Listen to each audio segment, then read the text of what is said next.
السلام علیکم دوستو، آج میں آپ کو بتاتا ہوں کہ حسبنا اللہ و نعم الوکیل کے فوائد کیا ہیں اور ہمیں یہ ہر وقت پڑھنا چاہیے۔ اس میں ایک کہانی ہے کہ ایک دن ایک بادشاہ نے درباری بڑھائی سے کہا کہ میں تجھے کل پھانسی دے دوں گا۔ بڑھائی بیچارہ اس رات سو نہیں پا رہا تھا۔ اس کی بیوی نے کہا ہر رات کی طرح سو جائیے کہ آپ کا پروردگار ایک ہے مگر مشکل سے نکلنے کے راستے بہت سے ہیں۔ بیوی کی بات نے اس کے دل میں سکون و اطمینان پیدا کیا اور وہ سو گیا۔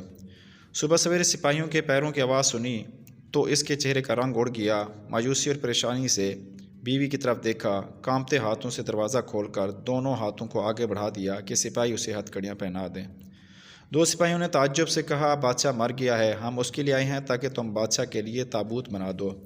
بڑھائی کے بدن میں خوشی کی لہر دوڑ گئی، مسکرا کر بیوی پر ایک نظر ڈالی اور بولا تم نے ٹھیک کہا تھا، ہر رات کی طرح سو جاؤ کہ آپ کا پروردگار ایک ہے مگر مشکل سے نکلنے کے راستے بہت سے ہیں۔